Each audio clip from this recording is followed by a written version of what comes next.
Warning, the Savage Nation contains adult language, adult content, psychological nudity. Listener discretion is advised.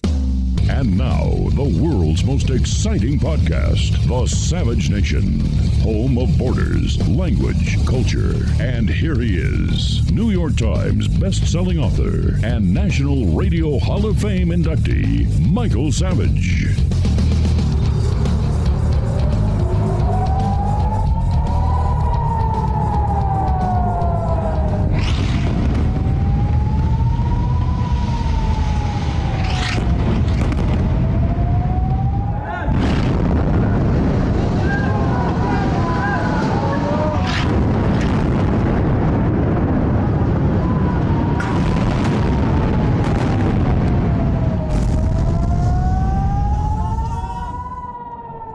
Let me begin by saying I'm biased about the situation between Israel and Hamas. I am Jewish.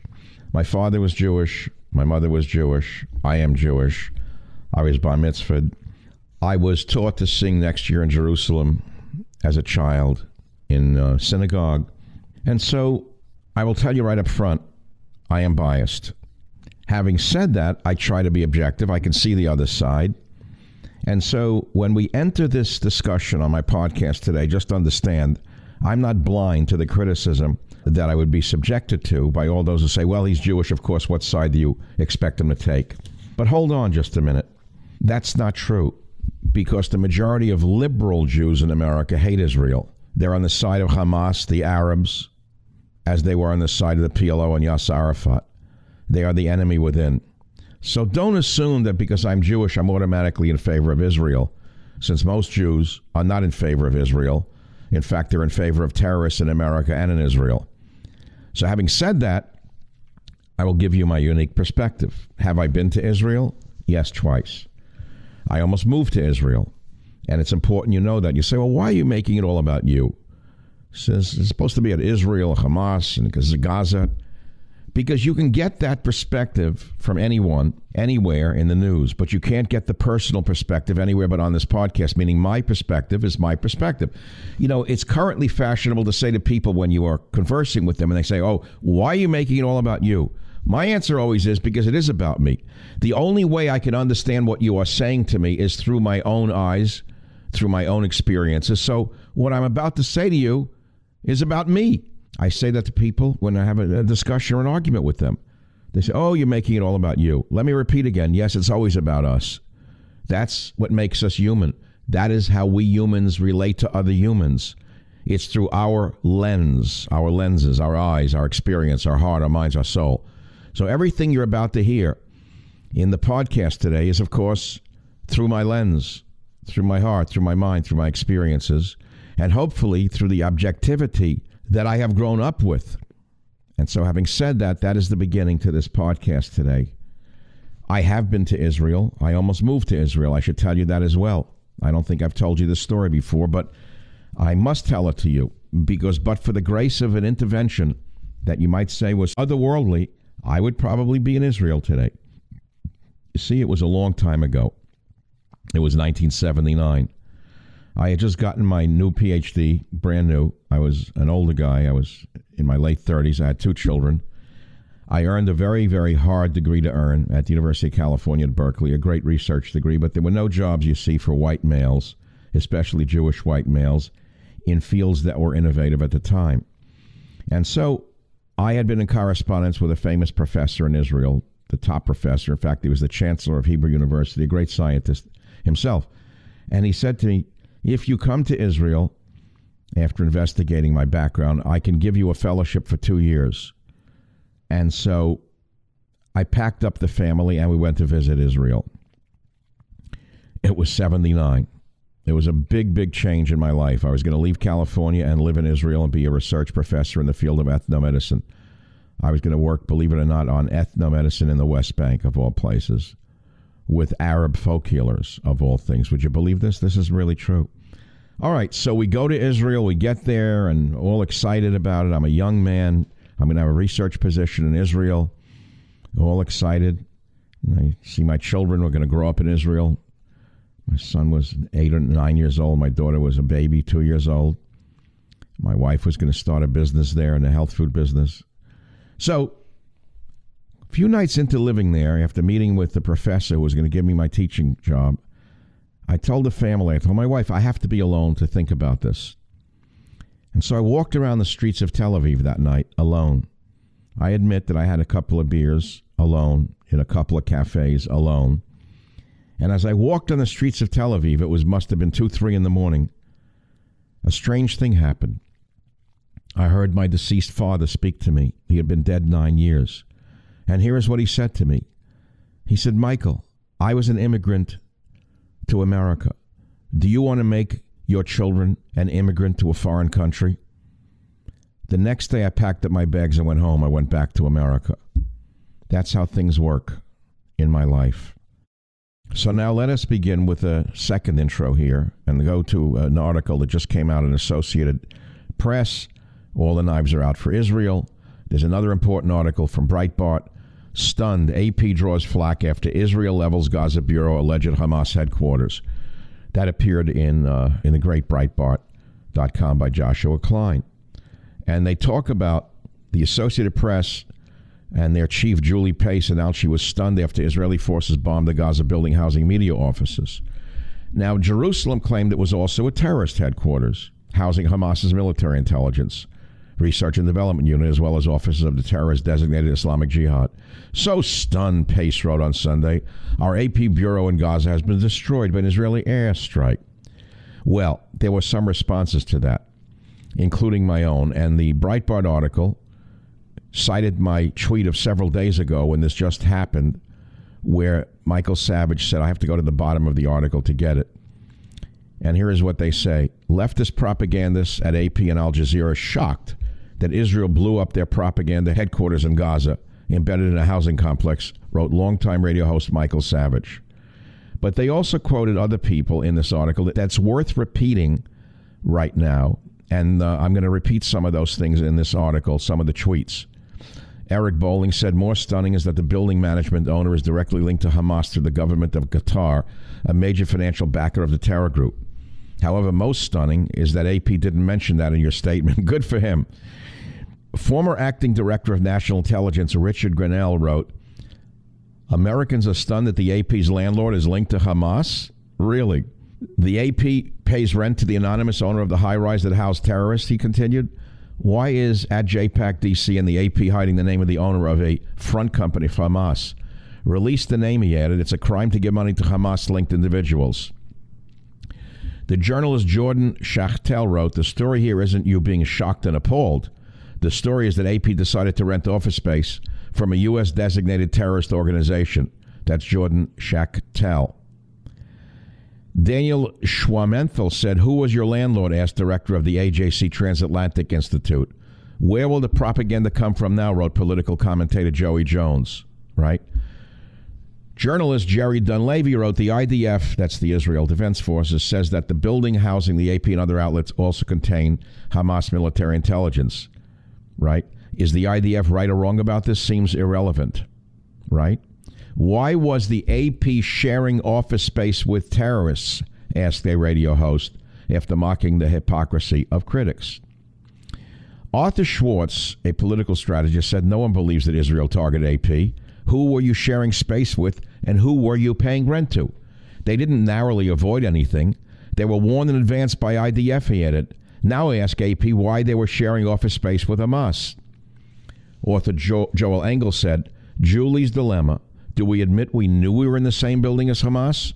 Or do we try to explain why so many allegedly insightful journalists missed what was literally right under our noses? See, so not everybody is that gullible right here.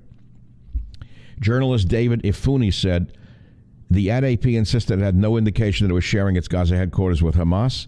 These are journalists we're talking about. Hard-nosed journalists. He added, I'm not sure how anyone's supposed to trust their reporting from the region again. Good for you. Okay, and others saw through it.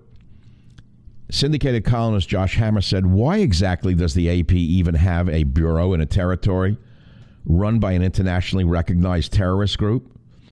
So now let's go to more Israel news on the Savage podcast. And as I keep talking, you will see that there's a lot more Israel news. So let's go to michaelsavage.com. For those of you who hate Jews and hate Israel and think that the Palestinians are all victims and wonderful people, there are two sides to every story, your side and my side. So here's my side. Israel Defense Forces Command suspects children in the vicinity, calls off an airstrike. Ask OcasioCortez if she'll report on that in the halls of Congress. Missile multinational. Iran's new approach to missile proliferation. See, Iran is behind all of this. The mullahs, the sacred vermin with the holy robes in Iran, the hateful theocracy. All of you vermin on the left here in America who hate religion, hate Christians, hate Jews, somehow you have nothing to say about the vermin who run Iran and are trying to poison the entire earth. How is that? You love that theocracy, you left-wing morons, you? You can thank Biden for this. You can thank Kerry for this. You can thank voting for Democrats for this. That's why this is all happening. Meanwhile, a convoy drove through London shouting, F the Jews and rape their daughters. Did that offend you at all? That was not offensive to you? Or why not? Because you didn't hear about it by Associated Press that was hiding in a Hamas-controlled building. I love AP is paying rent to Hamas, and they don't know who the landlord is. People have been filmed driving through London in a convoy of cars shouting anti-Semitic obscenities. One of the passengers yelled, F the Jews, rape their daughters through a loudspeaker as they drove through residential areas largely inhabited by Jewish people. Video was filmed in Finchley Road, St. John's Wood, near a Jewish community center, with the Muslim man claiming we have to send the message. The cars carrying Palestinian flags are understood to have then driven towards central London to continue their rally. And of course, the housing minister, Robert Jarrick, said this was terrible, but they did nothing about it. As you well understand, London has become Londonistan, and there's no hope for the once great England because Churchill is dead. This is the Savage Nation. More to come in a few minutes, right here on the issues we are discussing on the Savage Nation. Michael Savage, a host like no other. Now let's talk about sleep. I know some of you are sleeping on some saggy old mattresses at night, and believe me, you deserve better than that. Wait, listen, give yourself an upgrade. Birch makes organic, non-toxic mattresses made right here in America and shipped straight to your door with no contact delivery, free shipping, free returns, and a 100-night sleep trial. Birch mattresses are made here in America with just 3 materials sourced straight from nature. What are they? Organic latex, New Zealand wool, and American steel springs. And they're comfortable. Listen, I love it. I'm sleeping better. I fall asleep right away. I'm more rested. It's incredibly comfortable. It keeps me cool at night. It's soft but supportive. You know, I really couldn't believe an organic mattress is this amazing. It's such an upgrade over my previous mattress. The delivery was quick, easy. It even looks beautiful. It's a work of art, all right? So if you're looking for a new mattress, it's simple. Check out birchliving.com/savage and check it out. They have a 25-year warranty, and you get to try it out for 100 nights risk-free. They'll pick it up for you if you don't love it.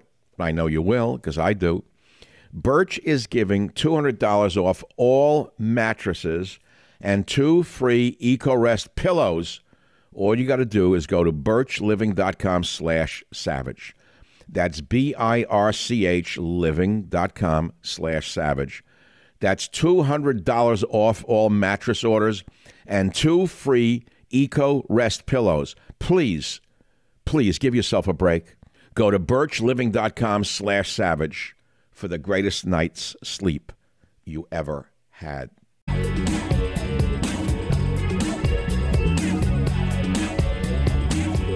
I mean, I think it's really important to understand Israel is a racist state, and that they would deny Palestinians like my grandmother access to a vaccine, that they don't believe that she's an equal human being that deserves to live, deserves to be able to be protected by this global pandemic. And it's really hard to watch as this apartheid state continues to deny their own neighbors, the people that breathe the same air they breathe. What about Congress? Where do they stand on Israel? Are they still on the side of Israel, or are they on the side of the Hamas terrorists under Biden? Hatred for Israel is being spread through lies and conspiracy theories by the vermin on the left who hate America, hate the military, hate white people.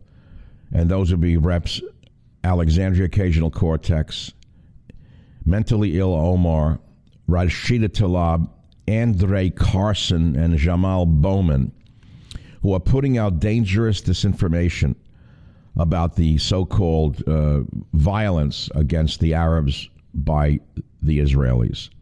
There's a great article on this by Aaron Kliegman in the New York Daily News that I will liberally quote from right now on the podcast. And basically he says what these are doing, these people, the ones who are poisoning the world against America, calling us a racist nation, are now poisoning public opinion against the Jewish state and against Jews.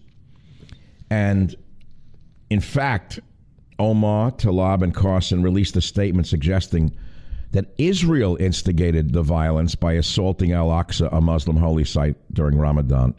But it actually started a month ago when Palestinian state media initiated broadcasting messages inciting violence, and Palestinian youth, like our subway youth with knives, started attacking unsuspecting Jews, filming their exploits and posting them to social media. Does it sound familiar? Okay, so the tensions increase, police presence increases, and yet the Palestinian Authority continues to encourage the riots, hoping the escalation would continue. And it did.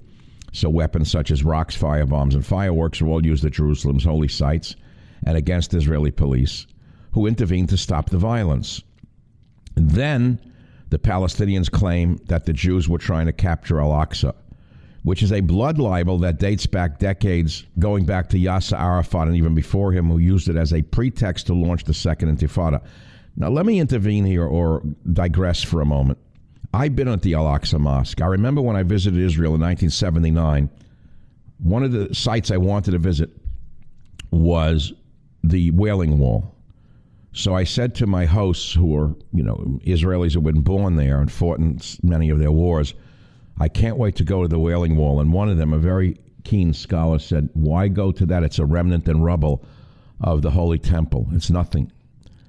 I said, what? He said, go on top of the Wailing Wall and you will see the real sight to see, which is the Al-Aqsa Mosque. I said, what is that? He said, a mosque was built on the rubble of the original temple, the Holy Temple of Jerusalem, by the Arabs. After they conquered Jerusalem, they destroyed the temple, and then they built a mosque on top of it.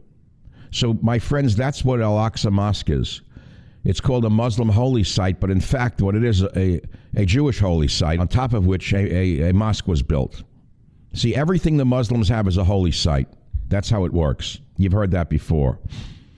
So, the lie is that the Jews were trying to capture Al-Aqsa Mosque, which is not true. It's then repeated by these vermin in Congress.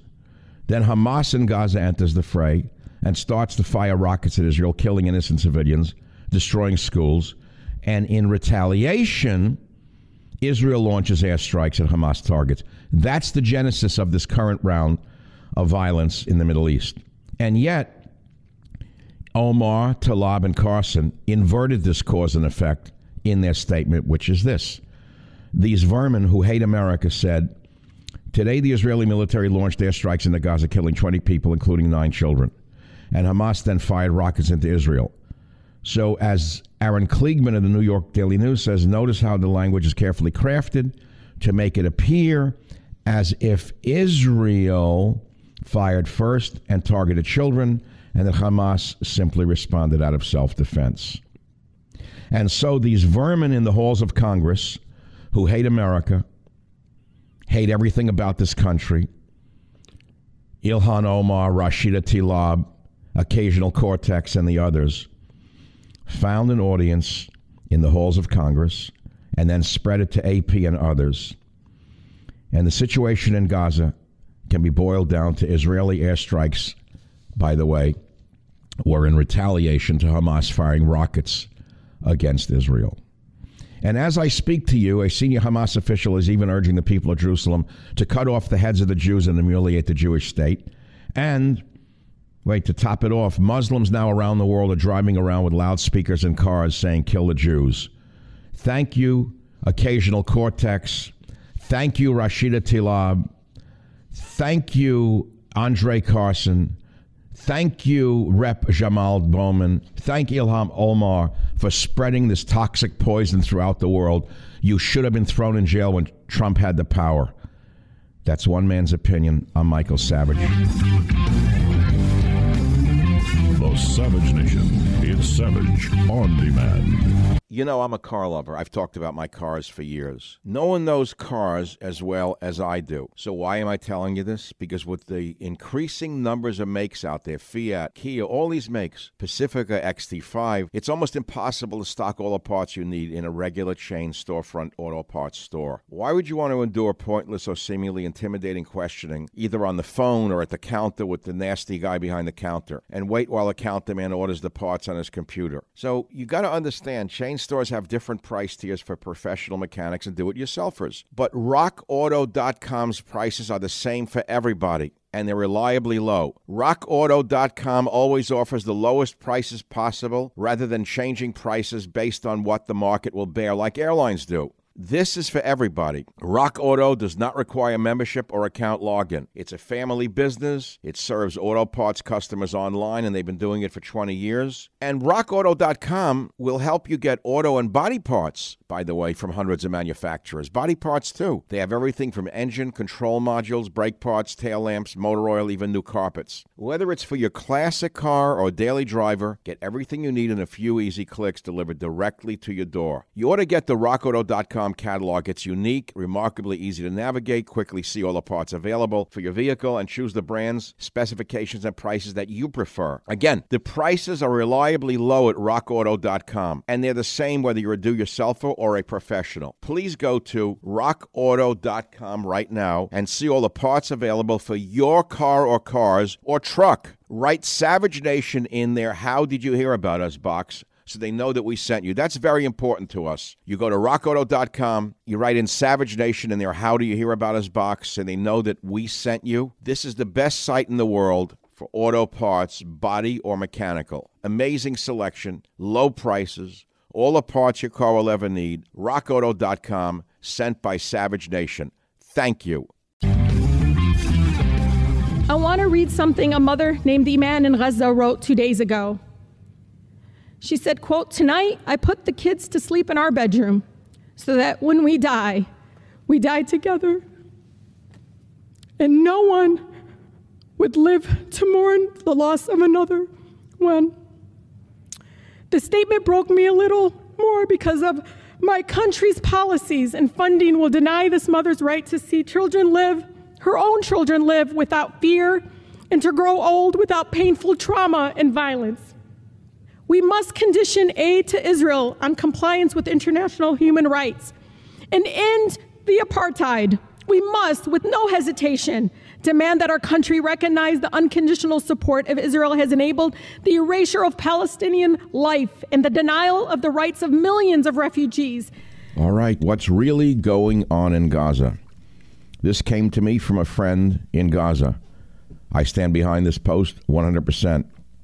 I suggest that everyone who is not Israeli reads and listens to this immediately to hear what is really going on in Gaza. If you want to read it, go to michaelsavage.com. Here it is.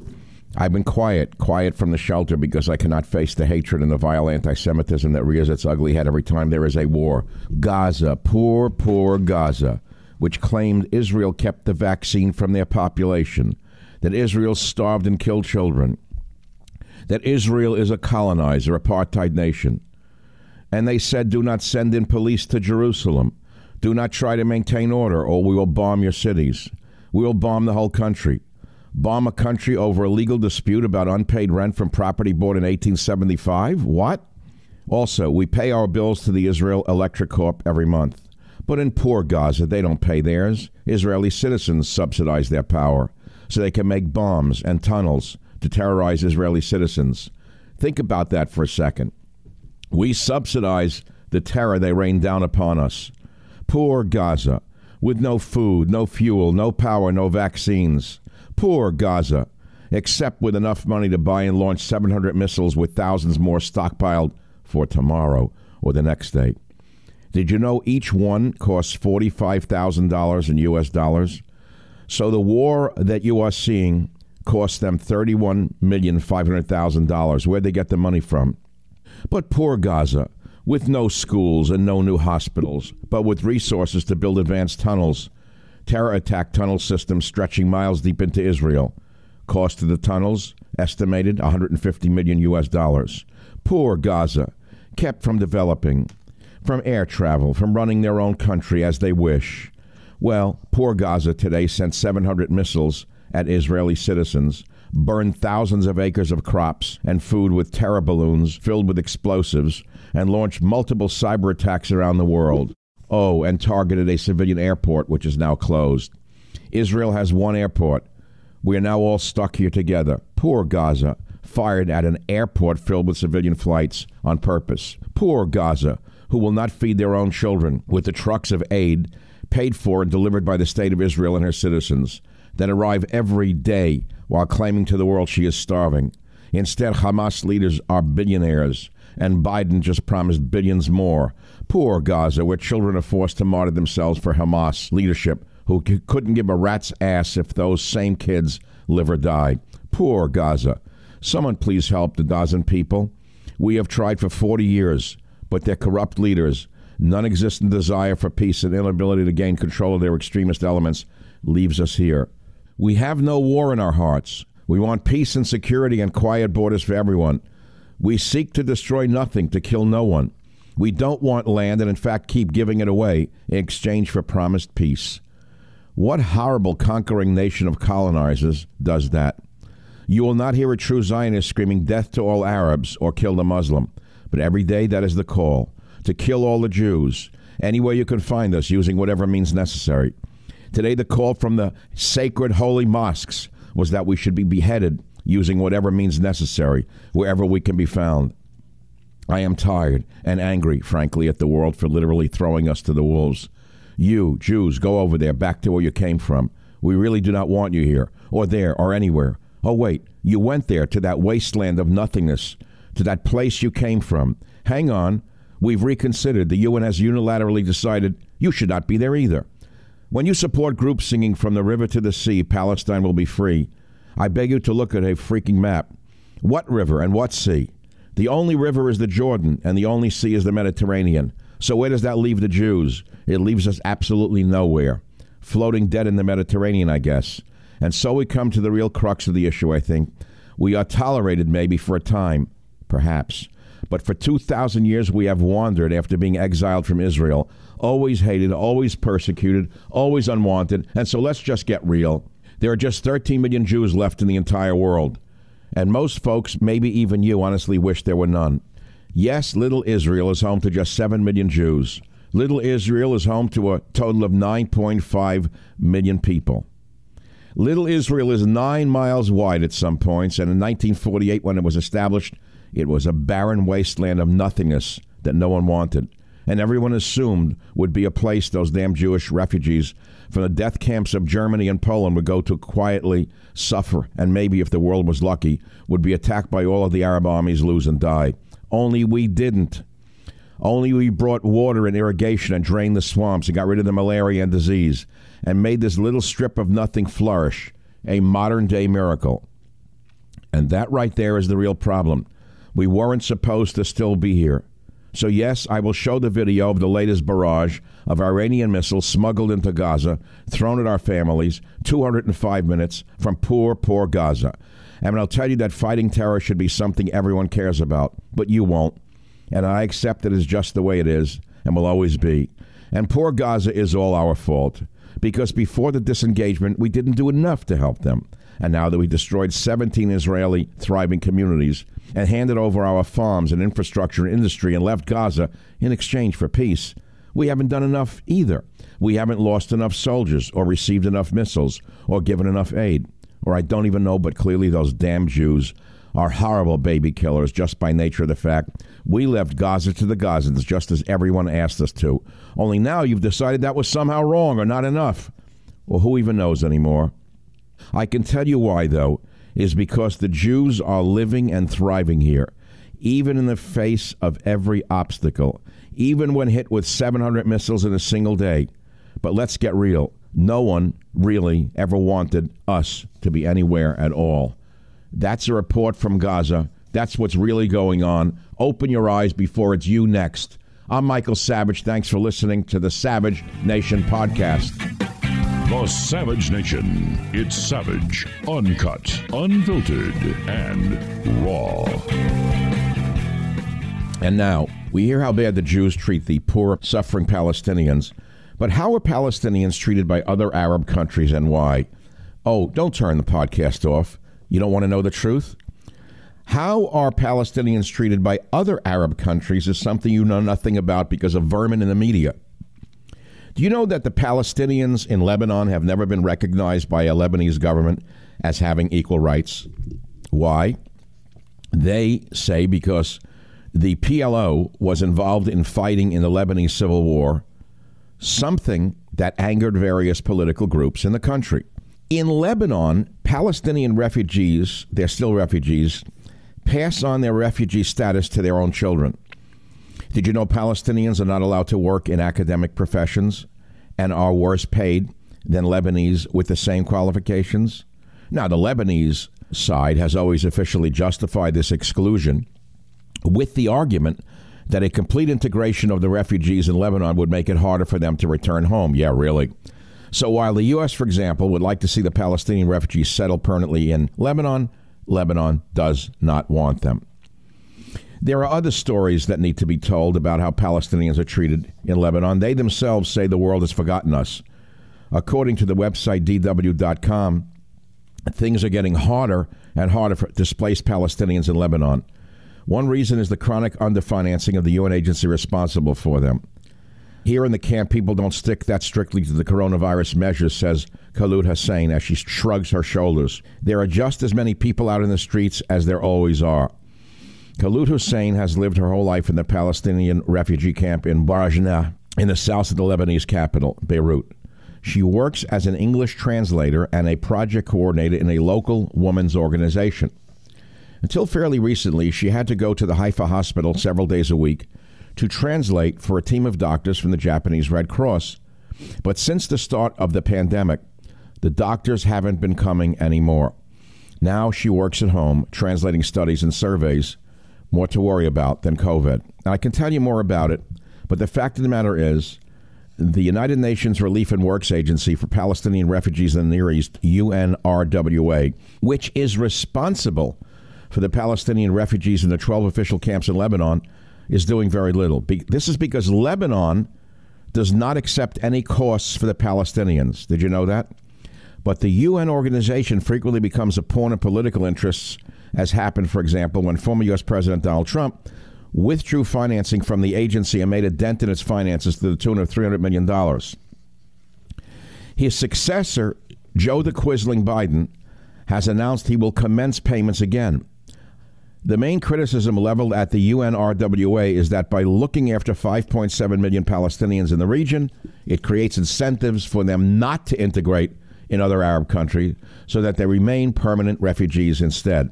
Moreover, the money that Biden just gave to this group, how much of it will be used to create rockets and tunnels rather than take care of its own people?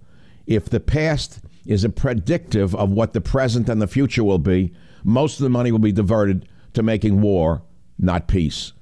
And now to America, a land of milk and honey being destroyed from within by Biden and his Quisling government, erasing our borders, language, and culture while destroying our currency. Here is something, a quote from Sheikh Rashid, called "Never a Truer Word Was Spoken." The founder of Dubai, Sheikh Rashid, was asked about the future of his country, and here is what he replied.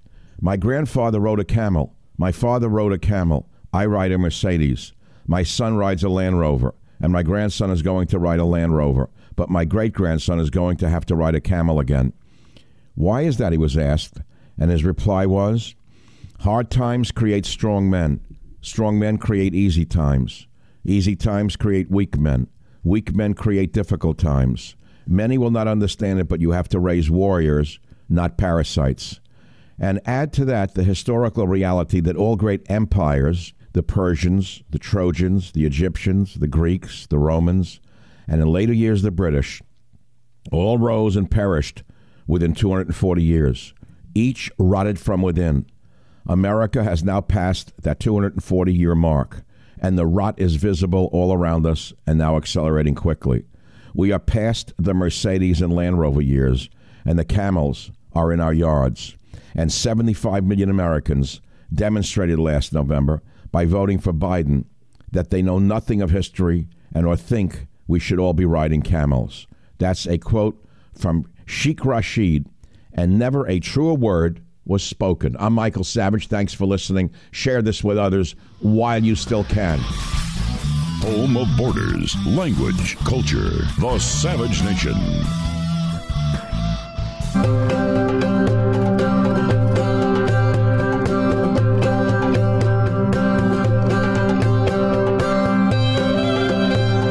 As the war in the Middle East has raged, anti-Semitism, historical revisionism has thrived.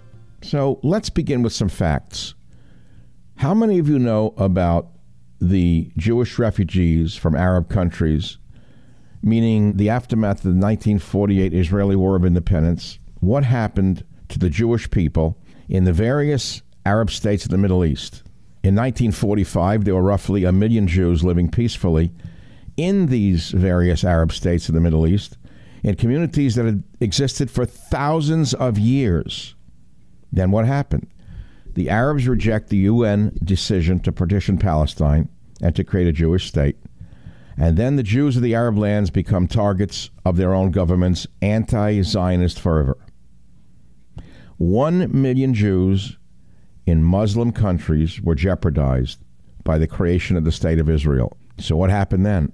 Throughout 1947 and 48, Jews in Algeria, Egypt, Iraq, Libya, Morocco, Syria, and Yemen were persecuted, their property and belongings stolen, subjected to severe anti-Jewish riots instigated by the governments. In Iraq, Zionism was made a capital crime, as it is today in the Democrat Party. In Syria, anti-Jewish pogroms erupted in Aleppo. The government froze all Jewish bank accounts. In Egypt, bombs were set off in the Jewish quarter, killing dozens of Jews. In Algeria, anti-Jewish decrees were instituted, and in Yemen, bloody pogroms led to the death of nearly 100 Jews. Then what happened? Between 800,000 and 1 million Jews in the Middle East and North Africa, exclusive of Palestine, became endangered of destruction at the hands of Muslims who were incited to a holy war over the partition of Palestine through acts of violence. But it got worse. The Jews of the Arab world fled their homes as refugees. Now listen to the numbers. You know all about the Palestinian refugees, but you know nothing about the Jewish refugees. Of the 820,000 Jewish refugees between 1948 and 1972, more than 200,000 found refuge in Europe and North America, while 586,000 were resettled in Israel at great cost to the Israeli government, without any compensation from the Arab governments who had stolen the Jewish people's possessions, their land and their possessions. The majority of the Jewish refugees were forced to leave their homes penniless, destitute, and with nothing more than the shirts on their backs. Did you know any of this? So Israel became a new country, independent country. The Arabs wanted to wipe it off the map. But meanwhile, the value of Jewish property that was left behind and confiscated by the Arab governments was never, ever accounted for. It's estimated to be at least 50% higher than the total value of assets lost by the Palestinian refugees. I can give you the details about the millions and the hundreds of millions and the billions. It won't matter. All you've got to know is that nearly half of Israel's native population descends from the Jewish refugees of the Arab world, who were kicked out when Israel was formed. So look at the countries, look at the Jewish population in these Arab countries. In 1948, Algeria, Egypt, Iraq, Lebanon, Libya, Morocco, Syria, Tunisia, Yemen, and such. And you'll see in 1948, the Jewish population in these countries was about 851,000 Jewish people. In 2018, the number of Jewish people in these countries, Algeria, Egypt, Iraq, Lebanon, Libya, Morocco, Syria, Tunisia, Yemen, and Aden, 3,330. Did you know any of this? Did you know that Jewish settlement, for example, in Algeria, can be traced back to the first centuries BC? First centuries BC. They were there. And then they were kicked out. Nearly all of the Algerian Jews fled the country shortly after it gained independence from France in 1962. The newly established Algerian government harassed the Jewish community, stole Jewish property, and deprived Jews of their principal economic rights. Did you know any of this? There are now fewer than 100 Jews in Algeria, no functioning synagogues in the nation, and this is in a nation where the Jewish presence can be traced back to the first century BCE. A similar story will be told about Egypt. 1948, 75,000 Jews. 2018, 100 Jews. Jews lived in Egypt since biblical times. Israelite tribes first moved to the land of Goshen, the northeastern ridge of the Nile Delta, during the reign of the Egyptian pharaoh Amenhotep IV. By 1897, there were more than 25,000 Jews in Egypt, mainly in Cairo and Alexandria. But then something happened. What happened was, after the establishment of the State of Israel, the Jewish people were kicked out of Egypt. They were forced to leave the country, and they were allowed to take only one suitcase, a small amount of cash, and forced to sign declarations donating their property to the Egyptian government. Did you know any of this? You didn't know any of this. A similar story can be told in Iraq, in Libya, in Morocco, in Syria, in Tunisia, in Yemen. I can tell the story if you would like, but you can read it for yourself. 1948. Let's look at one country amongst that list for you to make some sense out of. So when you hear about the plight of the Palestinian refugees, who are still living, by the way, there, while the Jews are not living in these countries because they were kicked out and their possessions and land stolen, try to equate that and understand how the Jewish people who live in Israel see the world and why they're willing to fight for their lives, unlike Americans who are not willing to fight for their land and their borders, language, and culture. I'll give you one other example, small example. Morocco, beautiful country. 1948, Jews were living in Morocco since the time of antiquity, traveling there 2 millennia ago with Phoenician traders. The first Jewish settlements developed in 586 BCE after Jerusalem had been destroyed and the Jews exiled. And so after World War II, the Jewish population of Morocco had grown to the height of approximately 265,000 people. Then what happened? June of 1948, bloody riots in Morocco killed 44 Jews while wounding scores more. An economic boycott was instigated against the Moroccan Jewish community. By 1959, Zionist activities were made illegal. And in 1963, at least 100,000 Jews from Morocco were forced out from their homes, and nearly 150,000 Jews sought refuge in America, France, and Israel. How do you like that? And so, my friends who are listening to this podcast, try to understand what is going on in the Middle East before espousing a half-baked, half-brained knowledge of people who've been running from violence and theft all their lives. I will tell you more about what's going on politically with regard to this situation. And I really summarized it in my mind quite simply on Twitter a few days ago in the following way. I mean, it's very simple. That is this.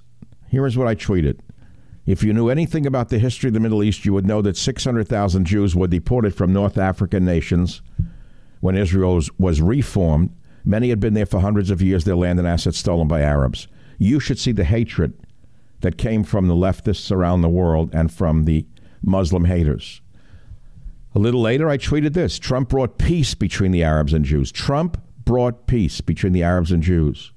Now, remember, Trump moved the embassy from Tel Aviv to Jerusalem. You would have thought there would have been riots and war. There was no war and riots. No war, no riots.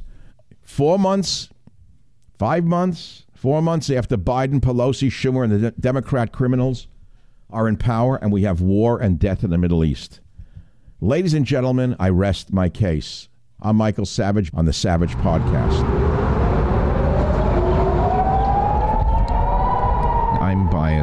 about the situation between Israel and Hamas. I am Jewish. My father was Jewish. My mother was Jewish. I am Jewish. I was bar mitzvahed. I was taught to sing next year in Jerusalem as a child in a synagogue. And so I will tell you right up front, I am biased.